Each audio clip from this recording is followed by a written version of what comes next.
Hello, welcome to the Cracks in the University Machine, Conversations on Academic Life. My name is David Lewin and I'm the host of this podcast. These conversations arise in the context of a simple observation that many academics carry a persistent sense of unease about the gap between what drew them to their academic work and what their academic work has actually become. That unease is rarely discussed in formal settings, departmental meetings, annual performance reviews, grant applications, and so on. I guess because the prevailing discourse does not really accommodate it. Maybe it surfaces in informal moments, over coffee, in the corridor, after teaching. But perhaps there is a shared sense that something is being lost or at least obscured in the contemporary university. Well, this podcast attempts to create a space for those questions to be explored openly. And it is my distinct pleasure to invite or have host Dr. Nicola Robertson, who is lecturer in education at the University of Strathclyde's Institute of Education in Glasgow, Scotland. I have known Nicola for a number of years, first as a student, now as a colleague, dare I say a friend. And I could call Nicola many, many things, many good things as well. Nicola is a polymath, an intellectual powerhouse, maybe a Renaissance woman would be a good term, an artiste, performer. Most of all, Nicola is herself. Welcome, Nicola. I'm not quite sure how to respond to any of that. Hello.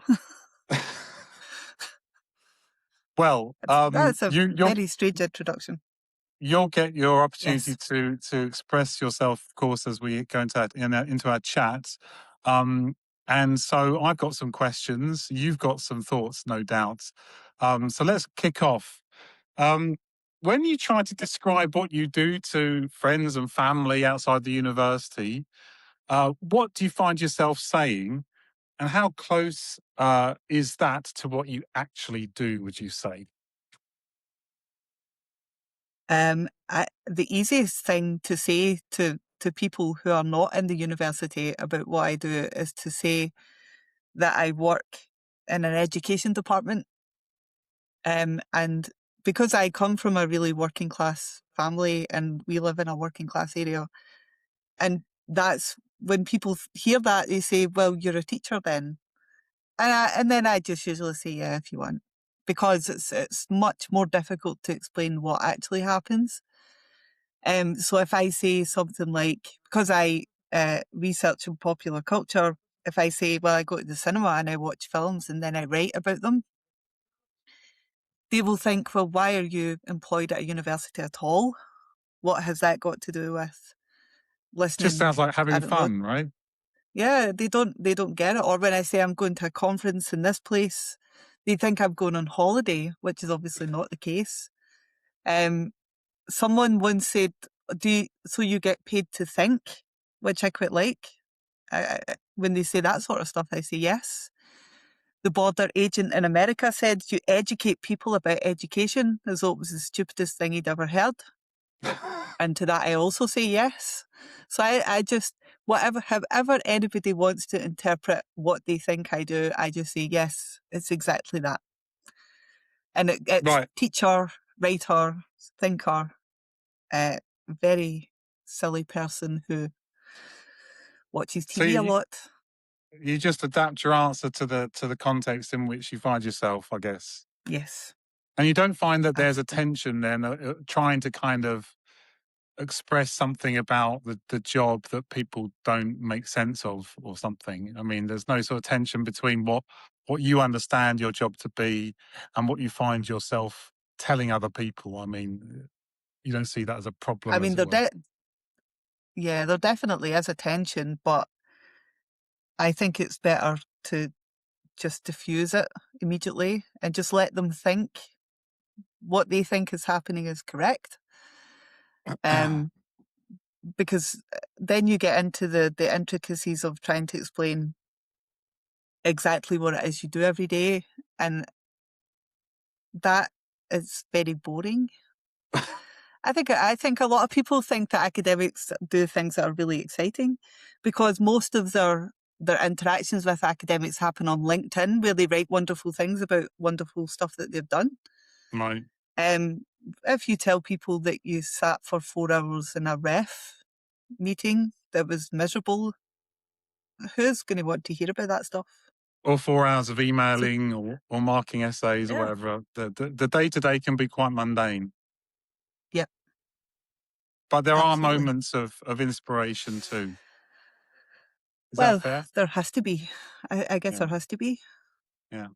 What about the moments of inspiration in your academic work, in your teaching, your research, um your day-to-day work? What do you think is in it, what experience would you call genuinely meaningful in all that, in your day-to-day work? Are there moments of genuine, I don't know, profound meaning that you get out of it? And if there are, do you think that kind of stuff ever appears in like annual performance reviews and stuff like that? Genuine meaning for me or for other people? For I me, I guess for suppose. you, yeah, for you, yeah. What makes life meaningful, or what makes your work life meaningful? I suppose I really like writing things. That is the number one. The favorite part of my job is being able to write things, but to write exciting things, I don't want to have to write. I don't enjoy giving feedback on things particularly, unless I can do it with some sort of panache, which I've doesn't asked you always to do happen. that recently, and I appreciate your efforts, by the way. um, if you're talking about peer review is different, of course. Yeah, Peer reviews yeah. can be exciting if the paper that you get to review is exciting. If it's really disappointing, then you start to lose the will to live after 5 pages. But I I really like I find meaning in being able to make my interpretations Mm, about education or the world around me when it's popular culture, and then being able to write that down. yeah. And I enjoy it if someone else enjoys it. So if it passes peer review and it gets published, then I know it's decent. So I find value.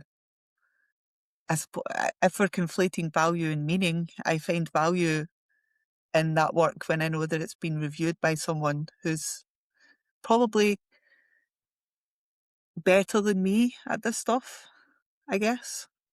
In theory. But in theory, but but I also like. I mean, uh, having discussions and talking to people as well. I find Mm, meaning in that. When new people come to the university and you get to hear all mm, about their research mm, and stuff. I like that mm. sort of stuff. Does Uh, that come up in yeah, well, performance reviews? well, exactly. We're in the middle of talking about our annual performance review, and I'm just wondering if there's opportunities for that stuff, the stuff that makes the job meaningful, to be presented in those reviews, or does the review stuff tend to be, what ticks certain other kinds of box? Uh, I suppose it depends on how you frame performance and contribution, which is what we call these reviews now, doesn't it? Yeah, Isn't it? yeah, yeah. So if if writing things down and having them published is meaningful to me and also ticks a box for performance, then that's good for me.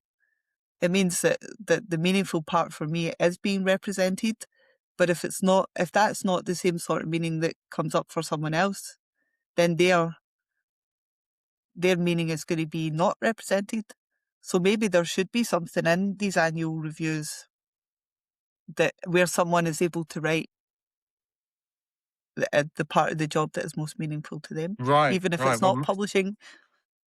yeah, because it's quite easy in the performance review to, focus on the measurable, the performance criteria that, you know, I don't know, the ref scores, the citation indices and things like that. The things that tend to be, or grants that you get in, and the metrics, that's the word, to capture all that, I guess.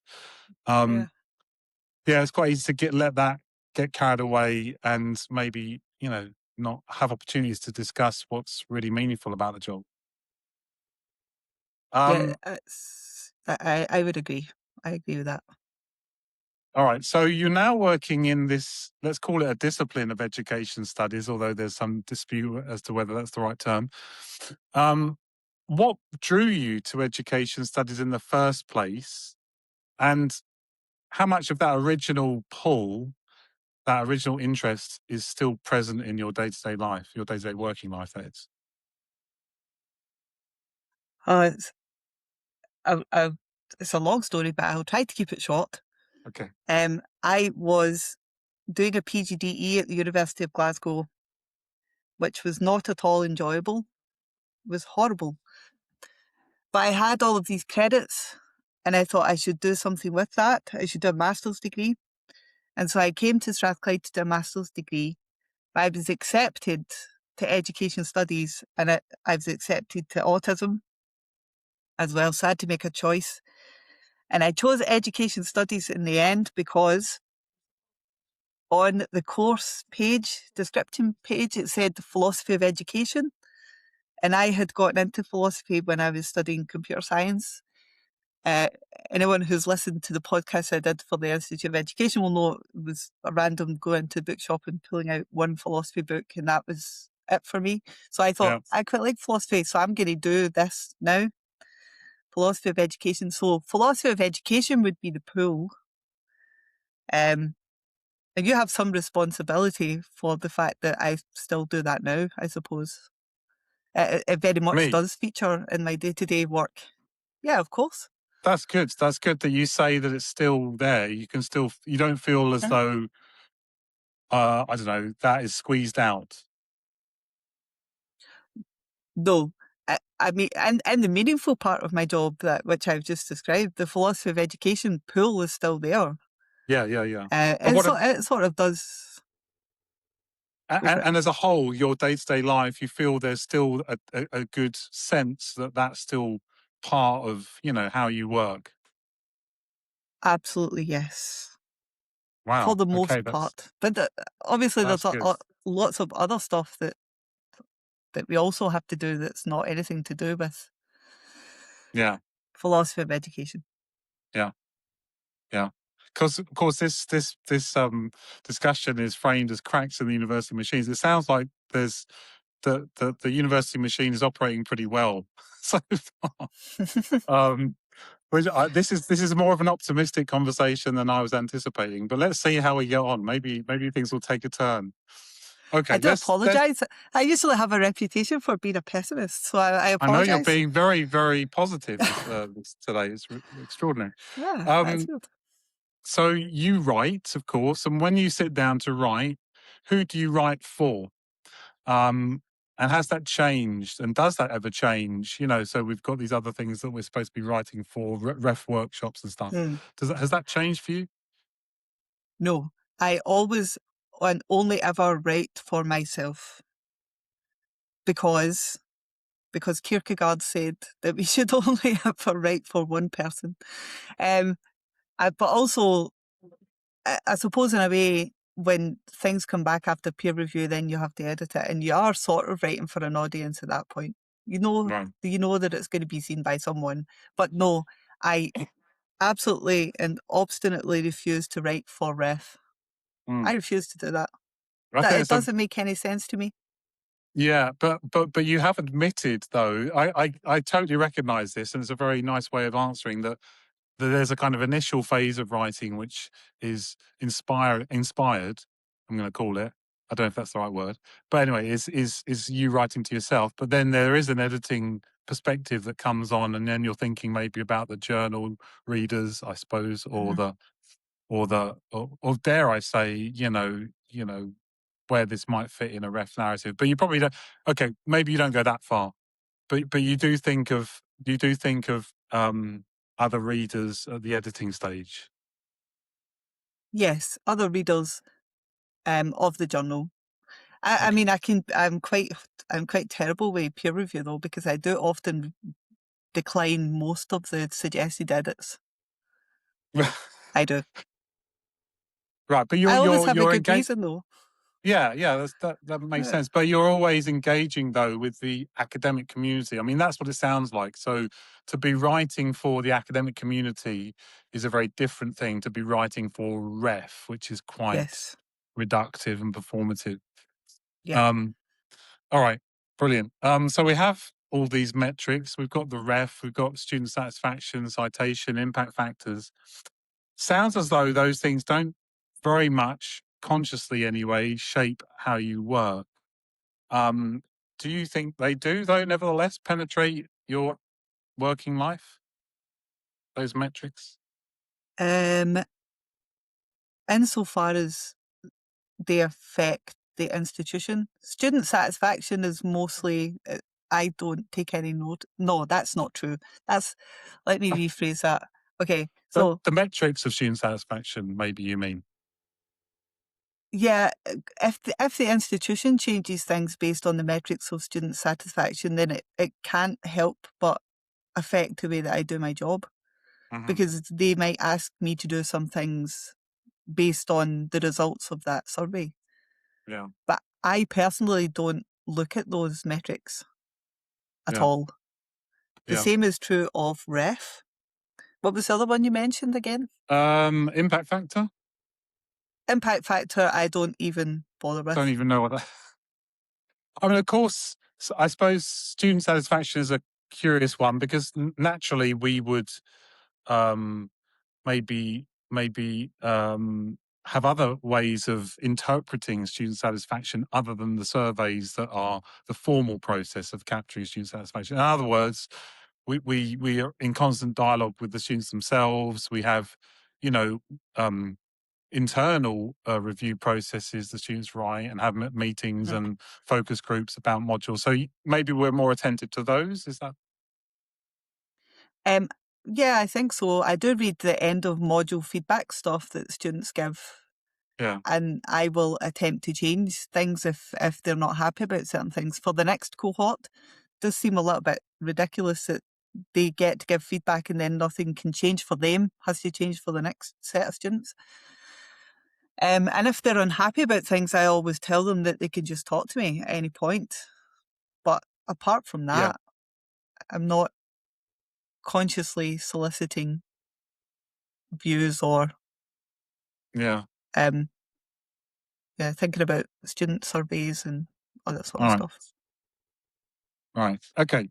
So, this next question is supposed to be, an exciting question and maybe Okay. a controversial question. It's a question about the tension between being a good colleague and being a successful academic. And of course, there are certain things that are encouraged of us, let's say, to become successful academics in terms of promotion. And are there tensions between those things and being a good colleague? Hmm. Yes, there is. Could you elaborate? Yes, there is. Right. So, I mean, being a successful academic, right. So, being a good colleague means what? Being supportive, having a sense of community and unity. But being a successful academic, I interpret means um, thinking mostly about yourself and your own career and Mm, advancing oneself. Um, and if you're thinking mostly about yourself, then it's impossible to then foster a sense of community because everyone is then going to be in competition with each other all the time. So it can't help but be in tension with each other. I mean, I don't know what it is to be a successful academic, right? You're we have much some higher up idea. on this. I mean, You have, I can guess. yeah. I think I can guess. Okay, so Uh, you sort of, is there a way we can, is there any things we can do to mitigate this tension or navigate the tension? um,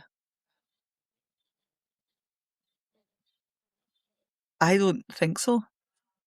I don't think it would be possible unless we change the parameters of what it means to be a successful academic. It's baked into the And structure or a of, good, of things. yes, I think so. Yeah, I think so. I Well, mean, we could, of course, we change the structure to some extent, but that's quite radical. Yeah. there is you could be a good person, right? You could Never, just be a good person who is kind never occurred and to me. helpful to colleagues. You're always a good person, David. You don't even don't you don't need to. This whole interview is just a ruse to get you to admit that. Well, So, hopefully so no one ever sees it, and then I can still be horrible to you in front of everyone. sorry, Well, I carry on, think please. if you're a good person, you're always going to be a good colleague. If you invite other people to collaborate, if you show interest in what other people are doing, if you don't stand on top of their heads to get further on, then that's a good colleague. And it's probably possible to be successful and good. But I think most successful academics are not good people. I actually just read a post on Twitter that said academia rewards bad people all the time. They reward people for being difficult and horrible. It's the only Yeah, job where you would, apart from business, where you would be recognised for such things. yeah. It's why one of my friends calls it academia. Oh, she couldn't Nice. bear entering into it and left to go into other pastures, different pastures. Let's just say And is she happy doing that? she's happy not being an academic. Whether she's happy Good. where she is a difficult question to answer. But anyway, we digress. Um, but okay, so yeah, so the there are lots of incentives, I suppose, and often it's framed around time. You know, there's limited time and resources. If I spend my time being a nice guy, helping people out, doing roles within the institution that support colleagues, rather than writing grant applications, publishing fancy books, you know, going here and there. Do you think it is that kind of tension of time? I mean, or is that even is that a red herring? Don't you think that if you were collaborating more and helping people out, even just in your everyday activity, like if you're writing a grant application and there's someone else in the department who's interested in this but might not have the same sort of access to funding but could be really useful, that Mm, would then give you more time, wouldn't it? yeah, So yeah. a red See, herring, but then, I would say. yeah, you're showing them the future. Wonderful. Um, all right, I'm gonna move on to ask you about what you think a good student-teacher relationship looks like, and whether the structures of our institute make those relationships easy or easier or harder to sustain.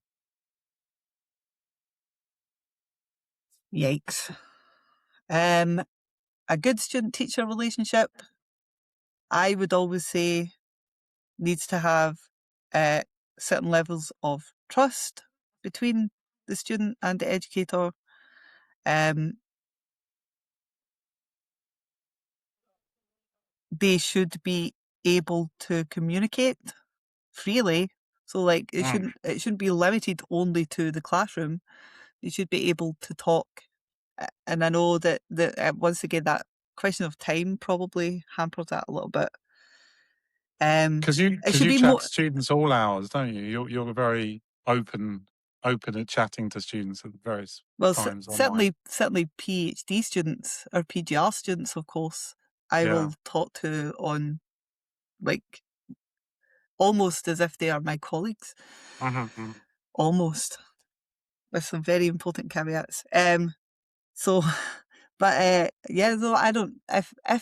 If I happen to have my phone in my hand and a student sends an email, I'll just email it back quickly, even if it's a Saturday morning at 9 o'clock or Mm, whatever. mm. If it happens to be in my hand, why wouldn't I just answer it? But that's not to say that everyone should do that.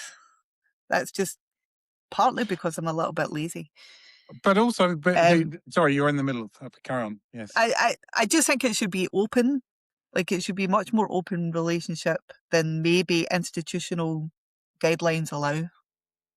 Mm-hmm, mm-hmm. That's my I, feeling. and I also, because you've been a teacher in college as well, and the my recollection of school and college is that you often have more contact time with individuals and you get to know individuals quite well, whereas my experience in higher education has tended to be that you dip in and out of people's degree experience, but don't maybe have the Uh-huh. sustained contact with individuals to get to know them.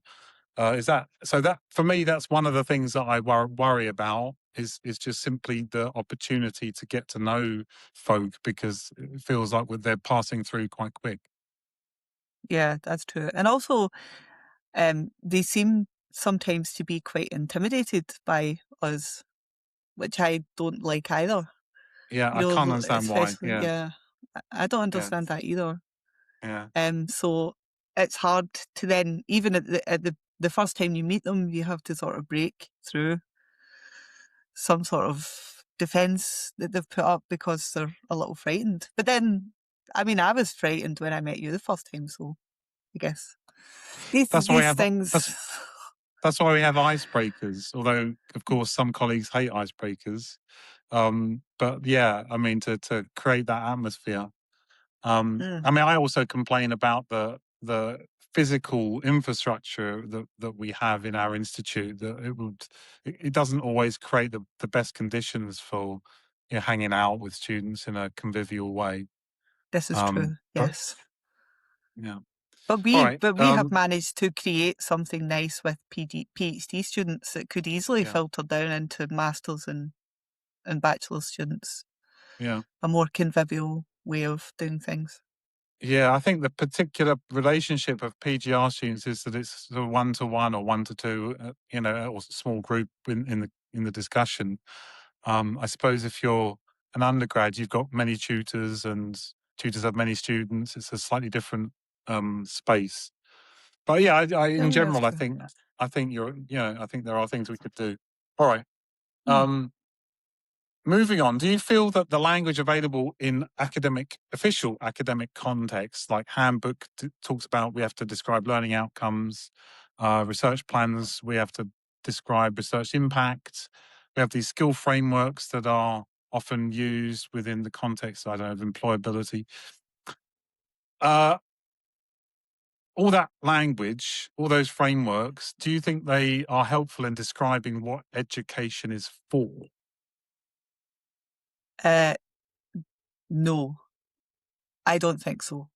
I think it's just a way of trying to measure um, one particular idea of education in order that we can apply for more funding or more money or whatever. Because just the process of education itself is important. We don't then need to look at the impact of research. It's Right. really hard when I don't intend for anything I write or anything I research to have any impact. Mm. So it's hard for me to measure impact. I And mean, I don't think you we want should be people to aiming read at it. impact. No, but you Yeah, want I mean people to that's read what you. Yeah. yeah, but that's not how they're counting impact, though, is it? That's not how they frame impact. How these people who write these documents are framing impact. I don't think. I think they more uh, real world practical application when Mm, they think about impact. And mm, I just feel like if you have so much impact, there isn't going to be anything left to be impacted because we've mm. everything's just battered to death with all of this impact. Yeah, I hate it.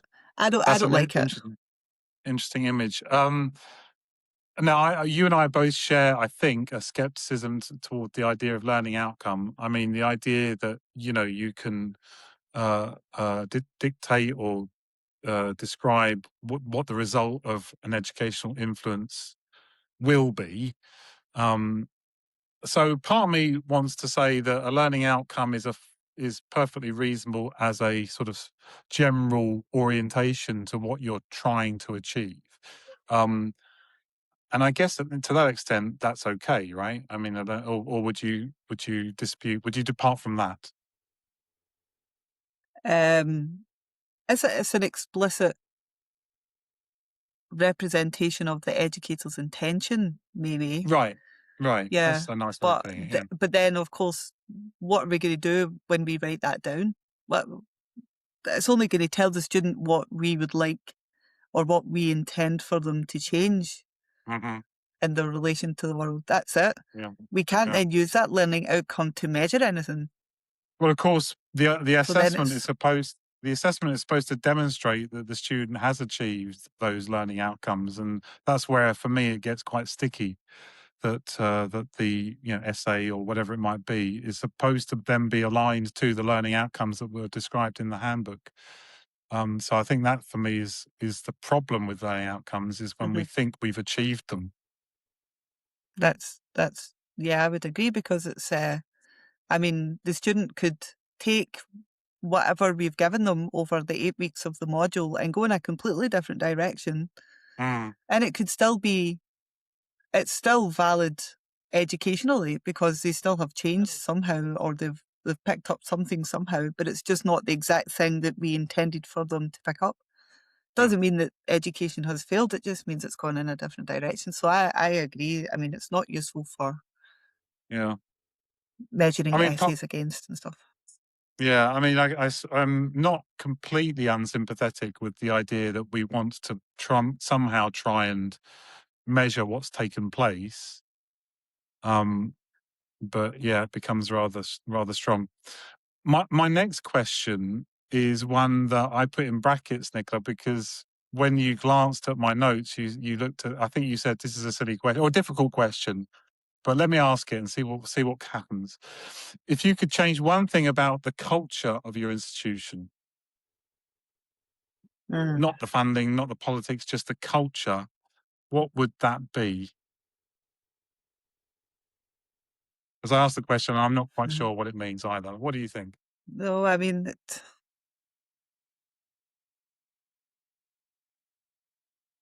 I can't, I don't think I can answer that question. I mean, it's a bit. Maybe it's a bit like the systemic problem we hinted at earlier, or tried to get at earlier.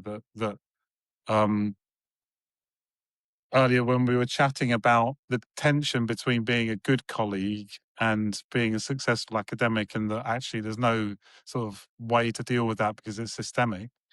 And Uh, maybe that's what the change in culture is inviting, a reflection on systemic change. yeah, maybe. I mean, systemic change, but also I don't know that systemic change will change people quite so much though. Maybe Mm, it's sometimes the behaviour and attitudes of people that can make a culture difficult to be part of. So mm. maybe, but then yeah, it's difficult to know And it's hard to know exactly. what. Sorry, yeah, it's hard to know what we mean by systemic change, I suppose, because of course, in one sense, you just thought that includes us as part of this um, institute. It's a tricky one. Yeah, Um, all right, it's a hard question. Yeah, it's too difficult to answer that. yeah, That would take a long. I'd have to write an essay about that first, and then you can ask me later. all right. So here's my last question. Um, is there something you would want to say to your younger self who's entering academia, something that the institute itself is unlikely to tell them? Some secret knowledge that you want to whisper to your newly entering colleague? Um,